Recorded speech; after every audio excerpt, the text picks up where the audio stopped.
Howdy everyone, my name is Nish, and I really like Back to the Future.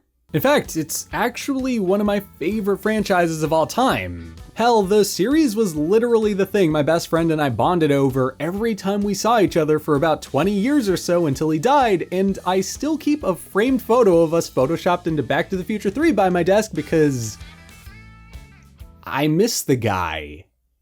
I've read the novelizations of the movies, I've gone on the rides at Universal, read the comic books inspired by the series, played the video games. I've basically done everything you can as a fan of Back to the Future, save buy a DeLorean and outfit it with a bunch of time travel gear and, check out the musical.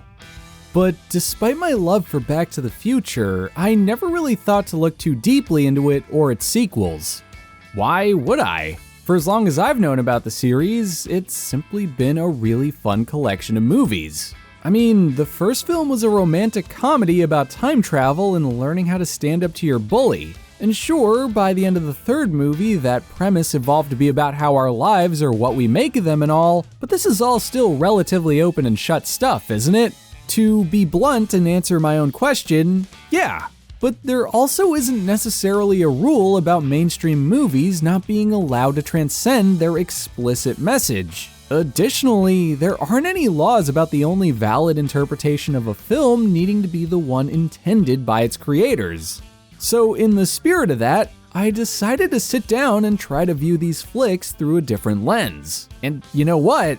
I actually landed on a pretty fun and interesting reading for the trilogy. One that almost definitely wasn't intentional per se, and may even sound like the conspiratorial ramblings of some schmuck on the internet more than it does an application of film analysis, but also happened to be at least somewhat coherent.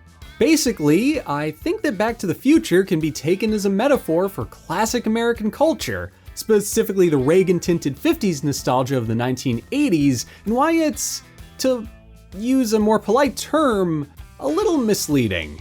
And on a macro, less America-centric level, why nostalgia as a whole is fairly flawed.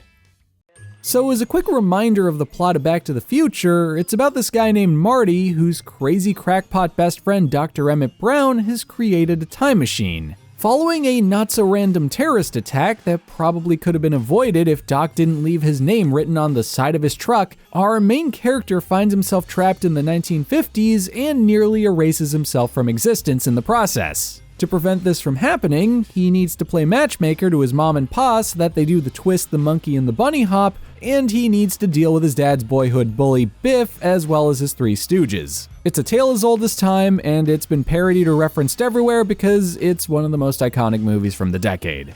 Of the three movies, this is the one that most obviously delves into depicting a classically stereotypical American culture with the special Reagan-era slant. It literally takes place in the 1950s, which happened to be oh so chic back in the late 70s and through the 80s, and is synonymous with being the clean-cut, idyllic America that everyone keeps thinking we need to return to. Happy Days had just ended in 1984. Joan Jett was dropping covers of Chuck Berry songs on Letterman as late as the late 80s, and movies like Peggy Sue Got Married and Back to the Future were introducing people to a so-called simpler time in America. It was also the decade that brought us the mass adoption of home video, which naturally meant that a lot of stuff from the baby boomer era was finding new reverence among the masses. We also obviously have Ronald Reagan, an actor who found steady work on TV and in movies across the 50s becoming president. An act that sounds so strange on paper that Back to the Future itself made a pretty famous joke about it. Who's president of the United States in 1985? Ronald Reagan. Ronald Reagan, the actor? Basically, the 80s loved the 50s, and Back to the Future's subject matter put it in a great position to comment on it without needing to rely on making that the singular focus of the movie.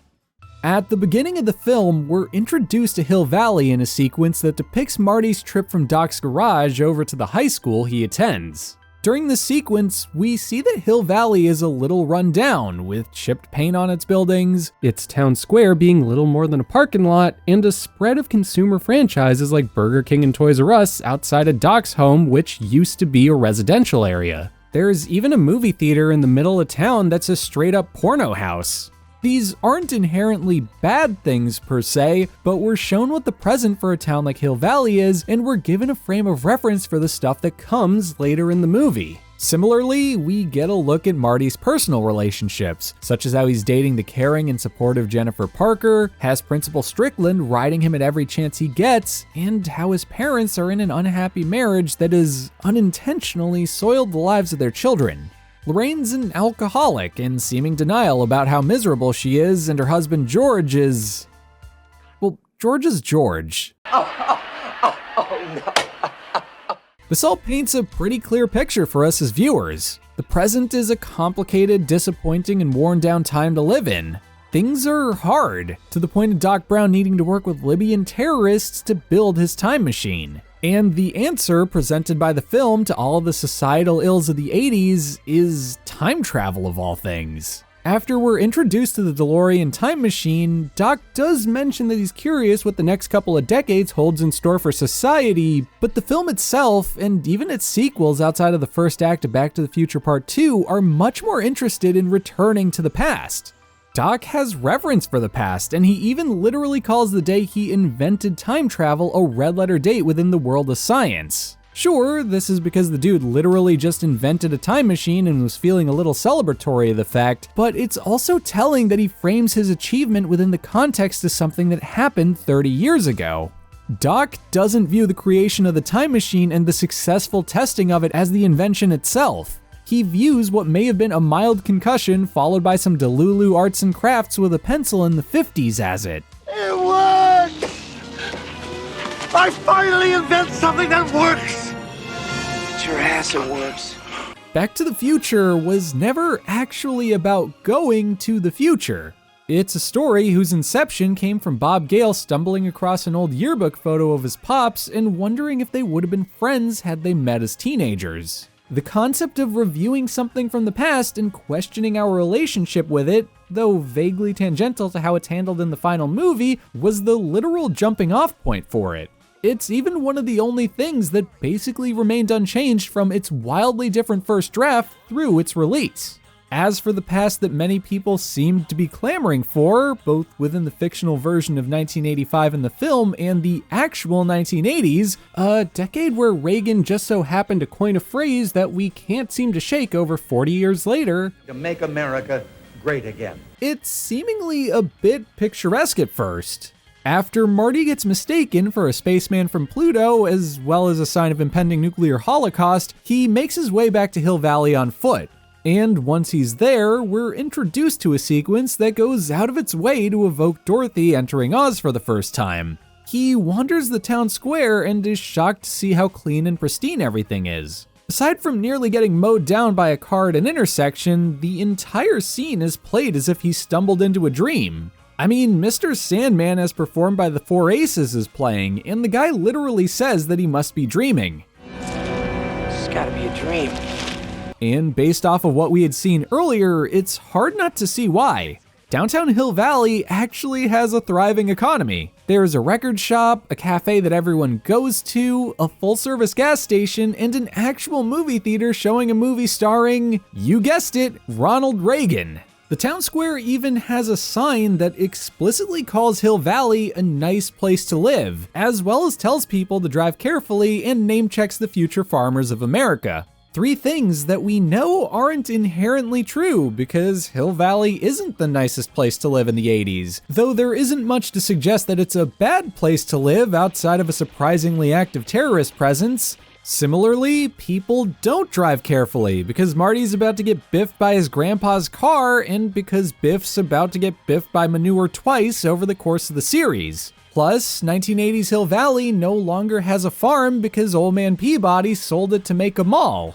In other words, the endless optimism that the 50s represents in American pop culture is already shown to be mostly bunk. While Marty's shock and awe at being here has more to do with the literal mechanizations of the plot than the thematics of the story, His reaction is still apt to what the set dressing and construction of the film tells us. The guy literally thinks he's in a dream because what he's looking at is a strange and surreal version of his hometown. The contrast is alarming to him, and it gives us the opportunity to ask ourselves how this can grow into this over time, because if the 50s were really that perfect in the first place, why didn't things actually stay this good? And sure enough, the film subtly basically answers that question in the next scene. Marty meets George when he was his age, and suddenly, reality and familiarity for him and us as an audience comes crashing in. George is still ultimately the same guy he is in the 80s, and Marty even meets the town's future mayor, who happens to be black and the victim of some pretty casual racism from his boss Lou. I could run for mayor. A colored mayor, that'll be the day. You wait and see, Mr. Carruthers, I will be mayor. Which is our answer. Things are, in fact, not that different between 1955 and 1985 Hill Valley. The aesthetics are certainly different, but the broad strokes and complexity of the world itself is still very much present. George is always going to be a nerd, even if Marty helps him become a more actualized version of himself. And this isn't some perfect version of the 50s where racism is swept under the rug either. And that last one is even directly observable at the end of the movie when one of Biff's cronies hurls an antiquated slur at one of Marvin Berry's band members. Hey, beat it, Spook. This don't concern you.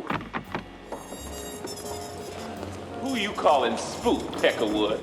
The connections between past and future don't stop there either. Marty makes an allusion to the concept of a rerun at the Baines household during a scene that's itself highly reminiscent to the way his family sits around a TV during dinner. He comments that Strickland looks exactly the same as he does 30 years later, and he uses a combination of future pop culture knowledge to connect with and ultimately get George to hear him out. These minor details depict a fluidity between past and future, one that Marty exemplifies by learning that him and his dad are actually really quite alike. What if I send in the tape and they don't like it? I mean, what if they say I'm no good?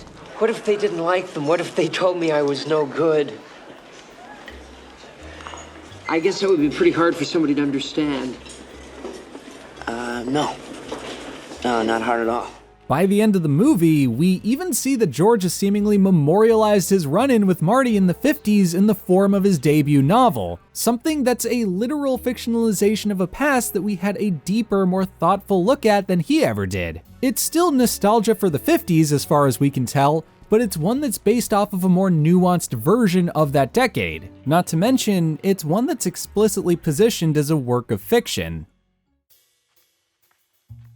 If other films from the era that were set in contemporary times just so happened to feature Americana imagery, such as Paris, Texas, and Blue Velvet, and went out of their way to depict the complexity that lays behind the so-called American dream, Back to the Future shows us that, idealization aside, the difficult core of these realities were also present in the 50s. Because if you think about it, there isn't that clear of a line to be drawn between the squeaky clean Hill Valley that's afraid of outsiders like Marty and the world of Blue Velvet. Frank Booth is a violent, repulsive criminal that sexually assaults and coerces Dorothy Valens. Likewise, Biff Tannen is a violent, impulsive bully that sexually assaults Lorraine and, by the alternate 1980s of Back to the Future 2, straight up graduates to sexual coercion and murder.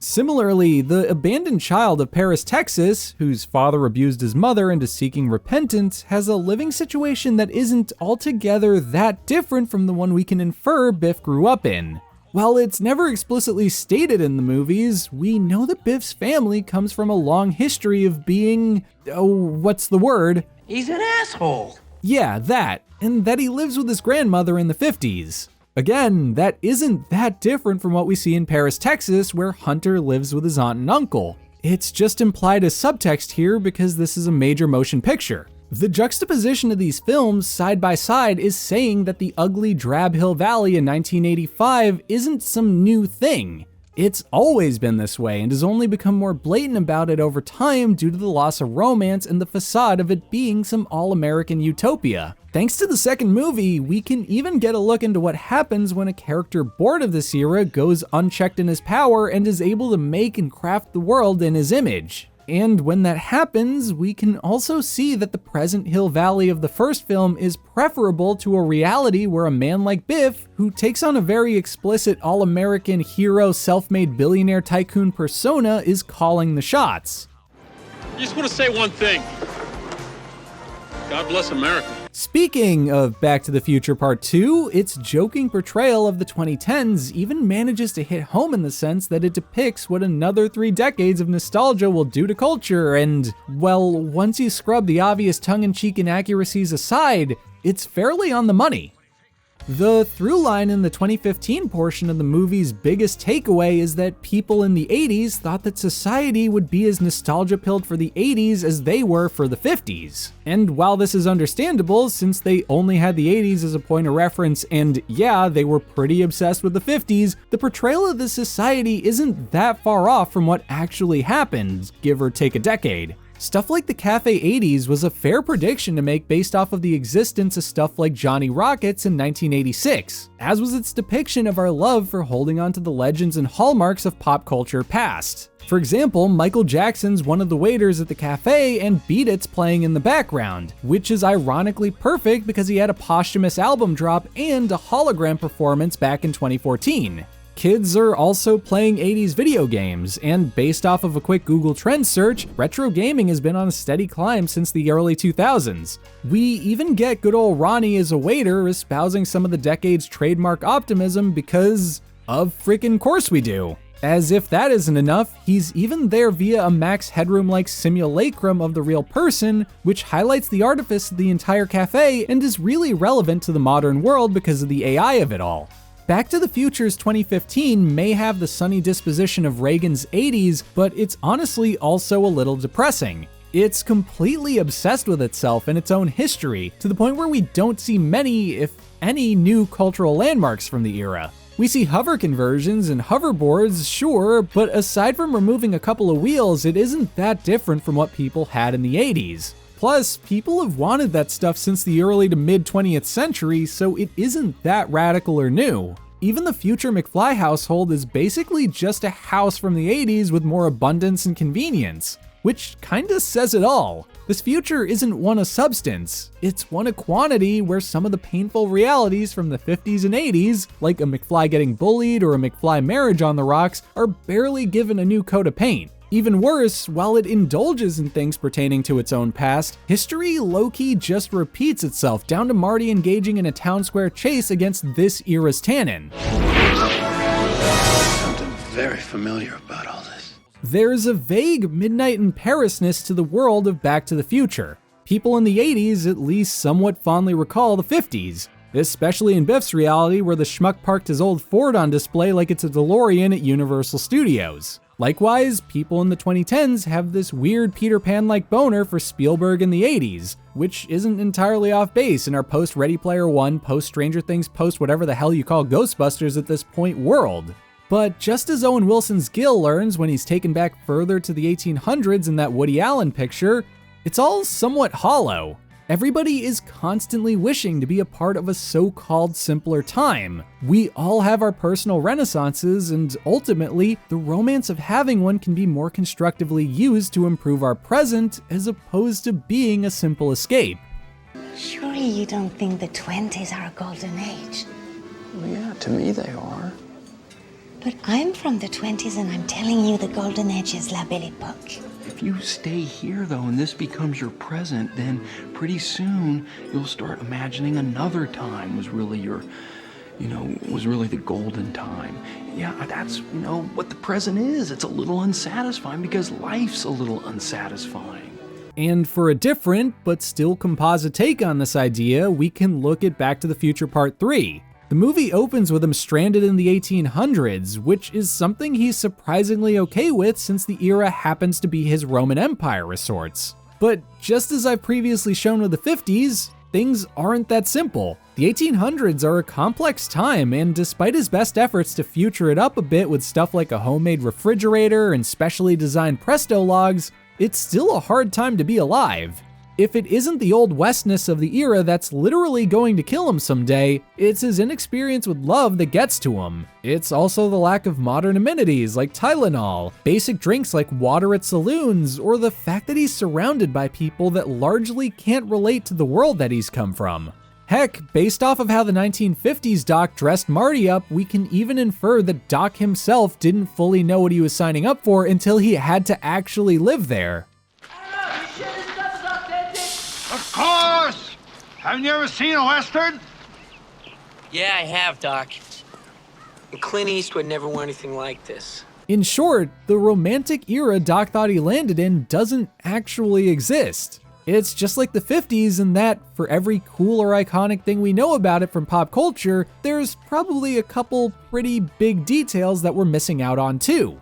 To circle all the way back to my earlier comment about 50s Hill Valley being debuted in a pseudo Wizard of Oz reference, there's no place like home, and that idea has more or less been the end objective of each of these three movies. Hell, the first thing Marty does upon returning to 1985 in the first film is crash into a church, pull out of it, and then check the movie theater that was screening a Reagan movie in the 50s to find that it's once again a porno house. It's almost as if he's literally smashing the perception and overblown borderline religious nostalgia people have for that decade by returning to the 80s. Similarly, the DeLorean gets smashed by a train traveling over Eastwood Ravine at the end of the third movie. It's a symbol of the Old West, a locomotive literally getting used to dismantle the vehicle for all of these nostalgic adventures at a place named after someone synonymous with a film genre about America. For some added color, you can also consider the fact that Clint Eastwood is synonymous with a grittier form of the Western that was more accurate to the Old West than the more romantic 50s stuff was. What these things say to me is that these movies were never about indulging in nostalgia or trying to change the future for the better, though you do have to put an asterisk on Back to the Future 2 because that is explicitly about trying to change the future for the better after someone made it decidedly worse. It's been about trying to get back to your present, not changing history, whether for good or bad reasons, and maybe learning a couple of valuable life lessons along the way. If Reagan's original Make America Great Again battle cry was more or less a statement that we're on the wrong course and that we need to roll the clocks back to a simpler, better time, Back to the Future calls that a crockload of phooey. It says that the past was never, in fact, better than the present, and that whatever romantic notions we have about it can get ad hoc'd into the present in pursuit of a better, more actualized future. This is even showcased in how George dresses in the first movie. In the original 1985 timeline, he's more or less dressed like a caricature of a 50s geek, but we learn that he actually isn't that bad looking of a guy back in the 50s. The caricature gets peeled back, and he's given the room to become the person he was meant to be all along. The old man really came through. It worked. What? He laid out Biff in one punch. I didn't know he had an enemy. He's never stood up to Biff in his life.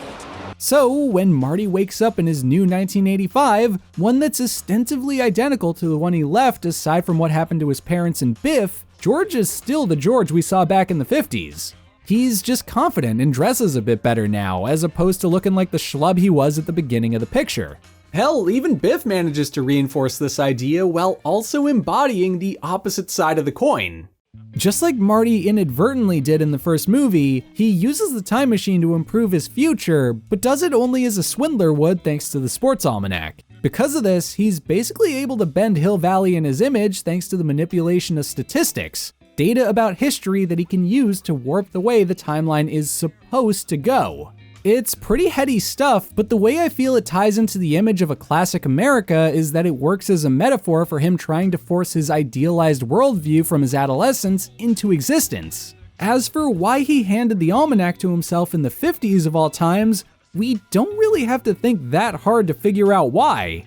I mean, for starters, it's very common for people, especially if they're ultimately unhappy and unfulfilled with their lives like Biff is, to look back at their teenage years as being the prime of their life. From his perspective, he was living large. He had friends, his own car, and some semblance of control and notoriety in town.